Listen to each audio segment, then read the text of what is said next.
Alright, Carl, halal ya bashing me outside. Double honors to the Apostle GMS. Honestly, brothers, I'll be pushing this truth in sincerity throughout the four corners of the earth. Alright? And, man, it's high time, Negroes, Hispanics, Native Americans pretty much walk out of the sleep you're in, man. Okay? Because you got it to where now there really isn't no excuses. And I remember I was talking with a certain brother about this particular phenomenon that we know. The situation that brothers find themselves in right now is got the Most High set it up to where you got all kind of technological advancements that Esau's made with the Urim and Thummim, the tablets, the laptops, the phones, and all of that, man. To where you can set up notifications to where certain ones of the elders, in fact, if not all the elders, when they post up videos, man, you're supposed to be keeping an eye to that. You're supposed to be watching that, man, because we're in a time where the Lord's gonna return, and He's gonna start making a move on these people, man. Okay, you see Esau how he's moving. Okay, I'll get that in the scriptures in the book of Revelations, the 12th chapter. You see how Esau's moving, okay, and he pretty much knows that he's got a short time, and what he's trying to do.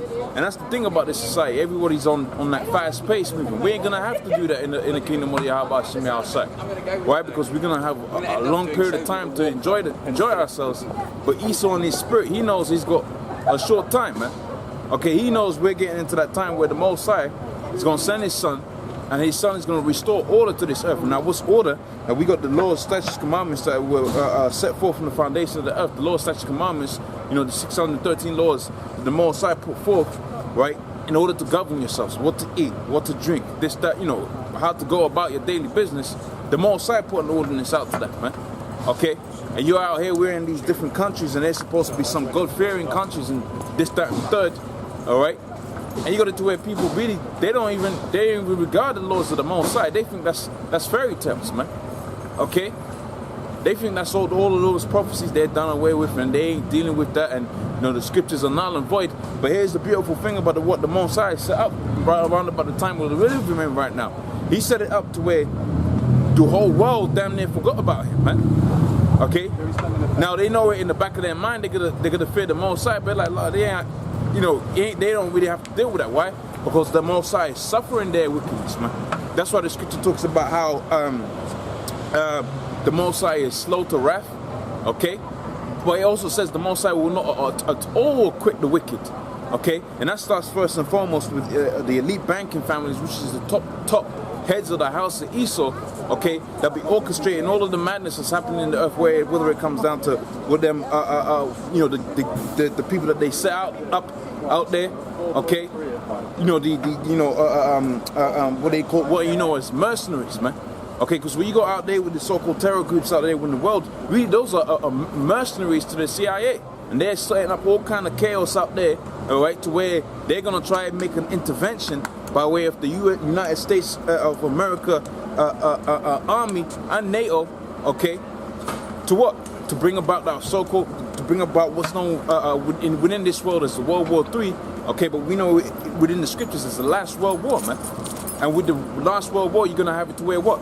The Lord's going to return and He's going to set His people up on the face of the earth. But every step He takes towards that, He's becoming more and more in difficulties, man. We're going to see all of those different points within the scripture. So I'll start first and foremost within the book of Revelations, the 12th chapter and the 12th verse. It says, "Rejoice, right, ye heavens, and ye that dwell therein, woe unto the inhabitants of the earth and of the sea, for the devil," right, the deceiver, okay, because I didn't deceive the whole world. You're going to go to the book of Job, the 9th chapter and the 24th verse, and you're going to find out how Esau deceived the whole world, man, okay, right, because he said he knew who the elite men of the Most High were, the elect, all right, the Israelites, and he's basically gone out there into the world, and it had the whole world believe that he is the people of the Most High.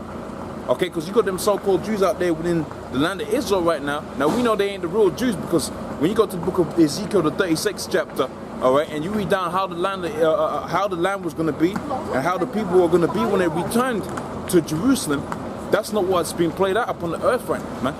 Okay, why? Because they've falsified their existence into making the whole world believe that they're the real people of the Most High. Okay, so this is the book of Job, the 9th chapter and the 24th verse.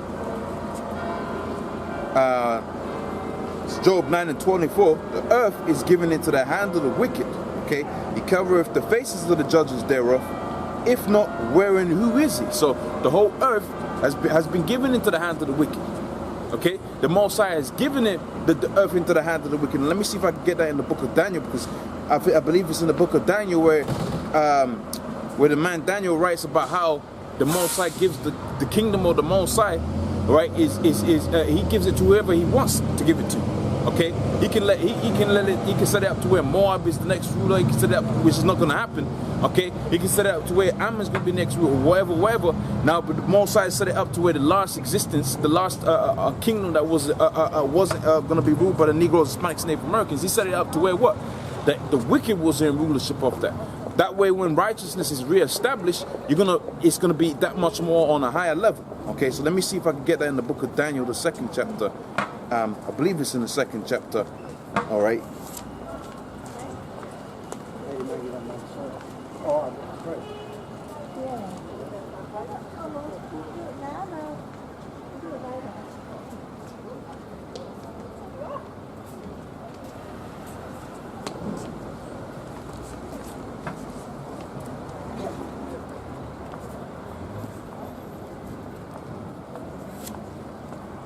I think it's in the book of Daniel, the 2nd chapter.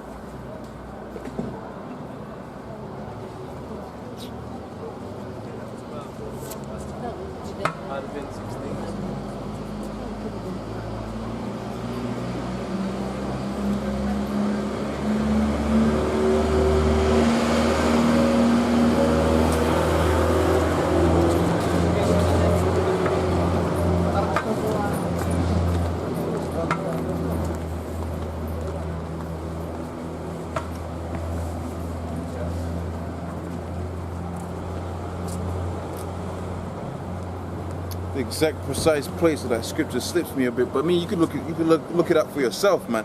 But pretty much the Most High is giving it to where Esau, the wicked, now are in rulership. Okay, now let's get Maccabees, the 1st chapter, and then I'll expound upon who the wicked is and who the people that was going to be in power. And I suppose I could get Daniel, the 2nd chapter, because that goes into the same thing. So I go to the book of Maccabees, the 1st chapter, and then we see who the wicked are, man. Okay, so this is the book of Maccabees, the 1st chapter, and I can start from the top. So Maccabees 1:1 says, and it happened that Alexandra, this is talking about Alexandra the so-called great, because you had the Babylonian Empire, and when the Most High took the Babylonians out of power, he set up the Medo-Persian Empire. And after the Medo-Persian Empire was set up, you had it to where Alexander the so-called great took down Darius, all right, the Medo-Persian king, all right. So it says here, and it happened after Alexander, the son of Philip, the Macedonian, who came out of the land of Shittim and smitten Darius, the king of the Persians and the Medes, and he reigned in his stead, the first all over the Greeks. Okay, so what the Medo-Persian Empire had did, and you can watch that in the movie 300. Okay, they had set up the greatest, biggest army based upon all of those military principles that going back onto individuals such as Tiglath-Pileser III. Okay, and he had up until Nebuchadnezzar and so on and so forth. He had basically learned from all of those his predecessors who ruled the different kingdoms. All right, and now he had acquired all of that knowledge in terms of how to govern the whole world, and now he was governing and he was ruling the whole world.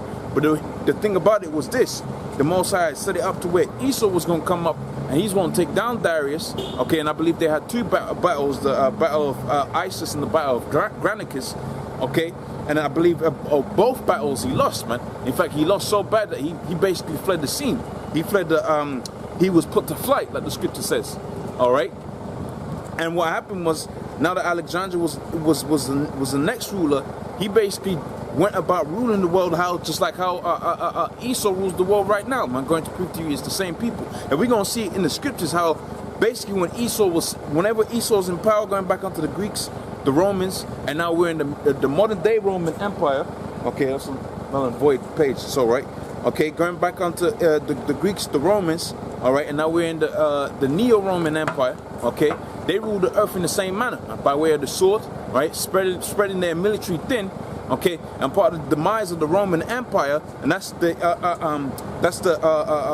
wicked Roman Empire. Okay, because you had the Holy Roman Empire, where if you had certain Israelites had risen up to aristocratical positions. I don't know if that's a real word, but I'll run with it. Okay, and they had risen up to certain positions within the military of the wicked Roman Empire, to where they overthrew the Roman Empire and they set up the holy Roman Empire. But they were still wicked Israelites. But now you had the Holy Roman Empire, because what? Because you had Jakes up in there ruling the empire.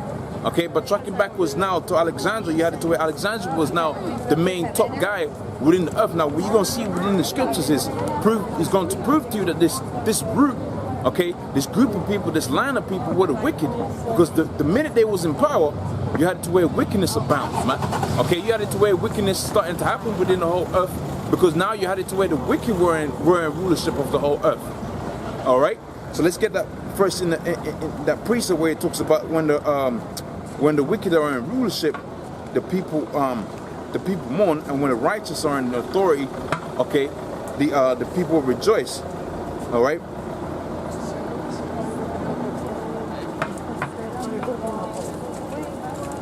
So when the wicked, I believe it's in the book of Proverbs.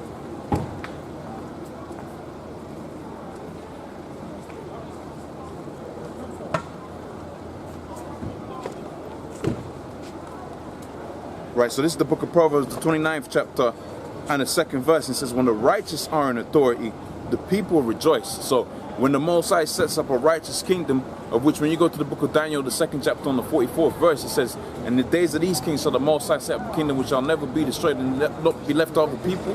Okay, that's the kingdom where the Most High is going to set up the Negroes, Hispanics, Native Americans to be rulers and kings. Okay, and when you go even onto the book of Deuteronomy, it says, I shall set thee up to be a kingdom of priests and kings, man, to govern these people, because you can see in these heathens doing all kind of craziness, man. Okay, you got Moab eating dogs, you got Ammon eating, all kind of, sea, what you call it, squid and all of that, man. Okay, these people need governing, but when they're governed by the wicked, their wickedness multiplies, man. They get into a state of mourning. All right. So it says here in the book of Proverbs, the 29th chapter on the 2nd verse, says, when the righteous are in authority, the people rejoice. But when the wicked beareth rule, the people mourn. So once this root of the Alexandrians, all right, going on to the Romans, and now you got the Neo-Roman Empire starting first and foremost with with America, with Britain, and so on and so forth. Okay, when you go to the book of Revelations and you find out about the woman that sitteth upon the beast with the 10 horns, right, with the 10 heads, right. That's basically talking about America sitting, which was incepted off of what? The 10 common markets of Europe. Okay, that's what that's talking about. It's not ain't talking about no beast that's actually gonna come out the sea. When you go into the book of Ezekiel, it tells you that the sea was the people. In fact, when you read that precept, it says the sea is the people. I believe it says within the book of Revelation. So that letting you know that beast, all right, that it's talking about there was that's it coming out of the sea.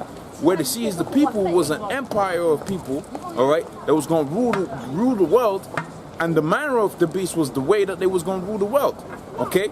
Just like how you go into the book of Daniel, the 2nd chapter, and it tells you about all the predecessors of the Greco-Roman Empire, and they liken them unto different beasts, right? I believe you had the ram, right, the goat, okay, and then when it went on to the last beast, it said this beast was diverse from the other ones because why? Because the Greco-Roman Empire had no kings or anything like that. Okay, they had what was known as the Senate. Okay, to so-called govern the multitude of the people. But see, here's the thing about the so-called Greco-Roman Empire: it was all bet off of deceit. That's how you know he's the wicked. Okay, so they'll say this is the Senate. You people can vote for this individual, this, that, and the third. But really, all of them votes are rigged. And that's the same thing that you got happening out here within the society. These people actually think they got a say in what happens out here, man. Okay? This all goes back onto what the elite banking families want to happen out here. Now, what's the proof of that?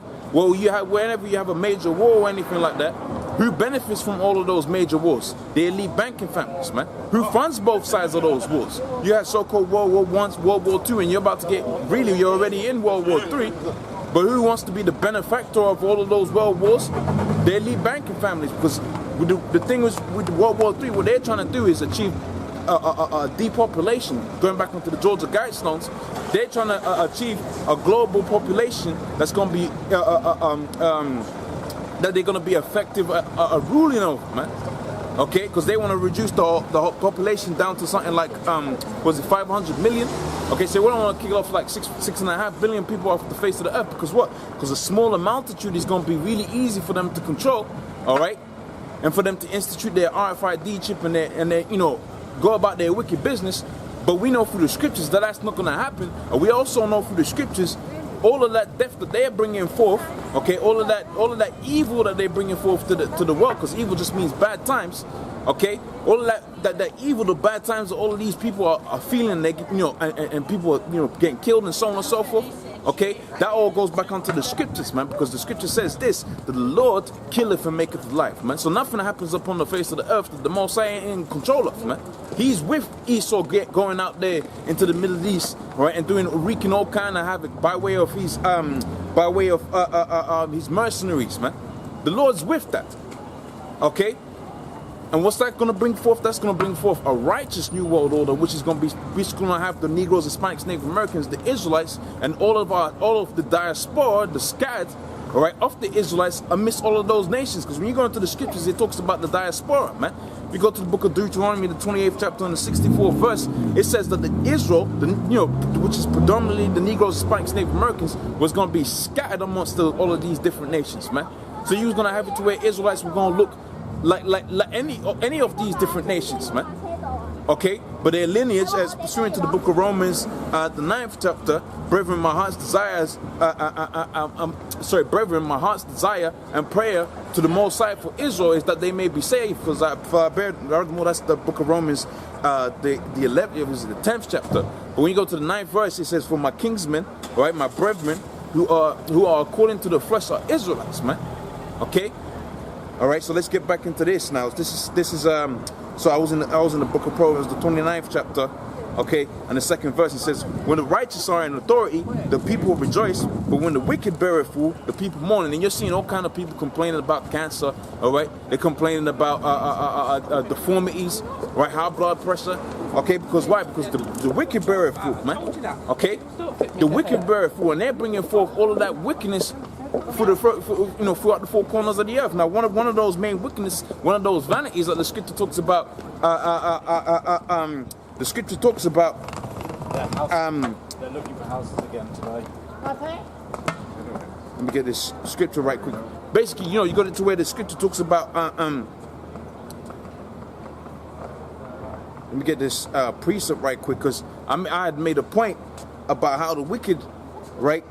Pretty much how you go to where the wicked are in rulership and all of the people are mourning. You go to where all kind of diseases are running rampant and so on and so forth. And that goes back onto what I was into the book of Psalms, the 83rd chapter, because the scripture says in the book of Psalms, the 83rd chapter, right? Why the wicked have taken crafty counsel, right, against the anointed of the Most High, man. And part of that crafty counsel is putting all kind of poisonous food out there.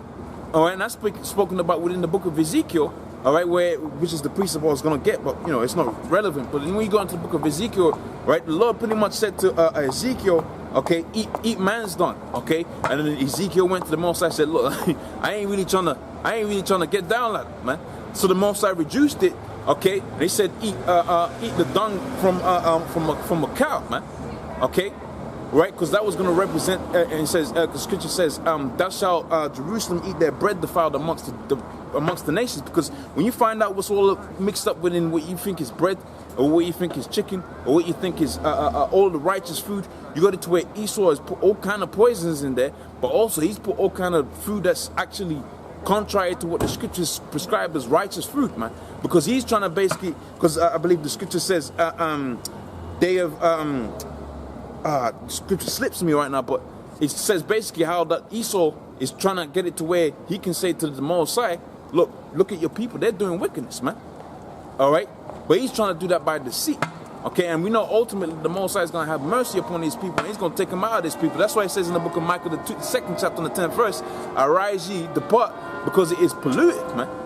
Okay, so let me get back onto the book of Maccabees, the 3rd chapter. It says, "And he went through and this is the 2nd chapter, rather more. It says, and made many wars," talking about Alexander the so-called great, "and won many strongholds, and slew the kings of the earth." Okay, because after you had Darius, taken out of power, okay, all them different nations that he had rulership over would have started rebelling, man.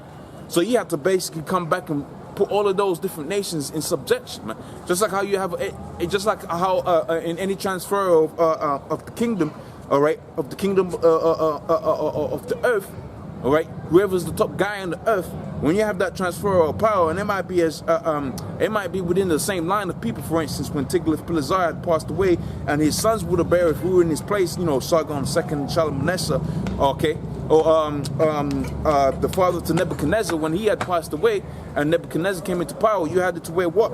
You had all of them different nations that were under subjection under the predecessor rebelled. So the first job of the son, or the next person to rule, whatever rulership it was going to be, had to silence all of these rebellions that were all over the earth, man. And that's what basically you're seeing here within the scripture, where it says here, he made many wars, right, and won many strongholds, and slew the kings of the earth, and went through the ends of the earth, and took spoils of many nations, and so much that the world was quiet before him. So he, through the blessing that he got from the book of Genesis, the 27th chapter, let me get that right quick, okay, through the blessing that he had gotten, he basically had it to where all of the earth was quiet before him, man. Right? In other words, right, he was trying to fulfill what the scripture says here was going to pertain to the pertain to Jacob, man. Because Jacob was going to have it to where he was going to inherit all of that was in the earth, man. Okay, so this is the book of Genesis, the 27th chapter, on the 38th verse. It says, and Esau said unto his father, hast thou but one blessing, my father? Bless me even also, O my father. And Esau lifted up his voice, and Isaac his father answered him and said, behold, thy dwelling shall be the fatness of the earth, and the dew of the heaven above, and by the sword shalt thou live. Now, what's the modern day sword? You got the ICBM nuclear missile, you got the gun, okay? But you go back onto the times of Alexander the so-called Great, he was out there battling with the sword and all of that, man, okay?